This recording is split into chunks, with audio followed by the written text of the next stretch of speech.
کبھی کبھی ملتی ہے ایسی ویڈیو، اس بیان کو لاسٹ تک ضرور سننا۔ مگر یہاں پر کم سے کم 50 لوگ ایسے ہوں گے جن کی بیٹیوں پہ موبائل ہو، کم سے کم کنواری بیٹیوں پہ موبائل کی بات کر رہا ہوں۔ تم یار پیارو ایمانداری سے بتاؤ، کس کی بیٹی ایسی ہے جسے موبائل کی ضرورت ہے؟ وہ کہاں بات کرے گی؟ اس کی فیکٹری چل رہی ہے، اس کا کارخانہ چل رہا ہے، اس کی بسیں چل رہی ہیں، اس کے ٹرک چل رہے ہیں، اس کی ٹرینیں چل رہی ہیں، ہوائی جہاز اڑ رہے ہیں۔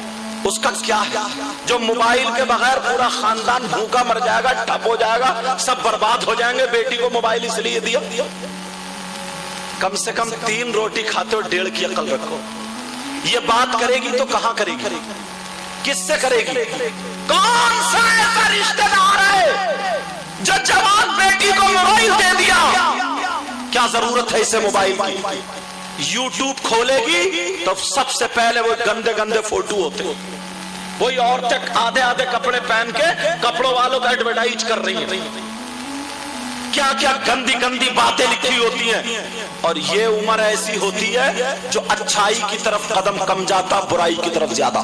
میں اس باپ سے پوچھنا چاہتا ہوں، او باپ بتاؤ موبائل کی کیا ضرورت ہے؟ یہ رات کے 2-2 بجے تک جو چیٹنگ کر رہی ہے، رات کے 12-12 بجے تک غیر لڑکوں سے موبائل پہ باتیں چل رہی ہے، اور یہ ماں، میں اپنی بہن سے کہوں گا، باتیں میری بری لگیں گی مگر حق بول کے جاؤں گا، یہ ماں بیٹی سے زیادہ بے حیا ہو گئی ہے، کیونکہ اس ماں کو پتا ہے میری بیٹی کہاں بات کر رہی ہے، کس لڑکے سے بات ہو رہی ہے، اور بات ماں خود شے دیتی ہے، کہتی ہے لے بیٹی بات کر، بات کر، بات کر۔ ایسی ماں کو چلو بھر پانی میں ڈوب جانا چاہیے، اور اس ماں کو پتا نہیں ہے میری بیٹی لحاظ میں آدھا گھنٹہ کہاں بات کر رہی ہے، میری بیٹی کس سے بات کر رہی ہے۔ یہ ماں کے دشمن، میں اس سے پوچھنا چاہتا ہوں پیارے، میں آپ سے بھی پوچھنا چاہتا ہوں پیارے، ذرا بتاؤ، نبی نے فرمایا تھا اگر جس کی 3 بیٹیاں ہوں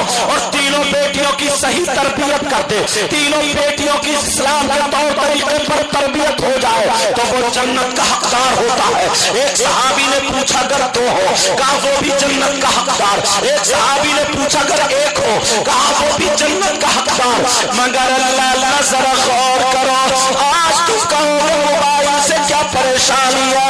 وہ بگڑی میں رہنے والی لڑکی جو کبھی شیش گھر اس نے پورا نہیں گھوما، جو کبھی باہر نکل کے نہیں گئی، لیکن میں پوچھنا چاہتا ہوں جو کبھی گاؤں سے باہر نہیں نکلی، اس لڑکی کی آستین کیسے کٹی مجھے بتاؤ؟ اس لڑکی کے بعد بمبئی کا فیشن کہاں سے آیا بولو؟ اس کی چٹیاں کھڑی کیوں ہو گئی ہے ذرا مجھے بولو؟ اس کے بال کیوں لہرا رہے ہیں ذرا مجھے بولو؟ اس کا گلا نیچے تک کیوں چل رہا ہے مجھے بولو؟ اس کی آدھی پیٹ ننگی کیوں ہے مجھے بولو؟ آج بیٹی ہماری ہے مگر کھانے کا ڈنگ فلموں جیسا ہے، پہننے کا ڈنگ فلموں جیسا ہے، چلنے پھرنے کا ڈنگ فلموں جیسا ہے، اوڑھنے کا ڈنگ فلموں جیسا ہے، بولنے کا اسٹائل فلموں جیسا ہے، بولو پورے طور طریقے فلموں جیسے ہے کہ نہیں ہے؟ یہ میں اس باپ کی ڈنگ فاطمہ کا ہوتا، سوچی ہماری بیٹی، لیکن ڈنگ فاطمہ کا ہوتا۔ اگر ایسی بیٹی ہوتی، باپ کے گھر میں ہوتی تو رحمت بنی ہوئی ہوتی، شوہر کے گھر میں ہوتی تو نعمت ہوتی، اور جب ماں بنتی تو اس کے قدموں کے نیچے جنت ہوتی۔ لیکن کہاں؟ کل کوئی دیکھ لینا، تمہارے یہاں اگر شادی ہو، 50 لڑکیاں ہوں، ایک بھی اللہ کی بندی ڈھنگ کے کپڑے نہیں پہنے ہوگے، ایک کے بھی سنبھل کے سر پہ دوپٹہ نہیں ہوگا۔ آج میں یہ کہتا ہوں باپ اگر انگلی کٹ جائے تو تکلیف ہوتی ہے، اگر ہاتھ کٹ جائے تو تکلیف ہوتی ہے، اور بیٹی جسم دکھا رہی ہے، نبی کو ناراض کر رہی ہے تو کوئی تکلیف نہیں۔ اور باتیں کتنی کتنی بڑی کرتے ہیں، باتیں کیسی کرتے ہیں۔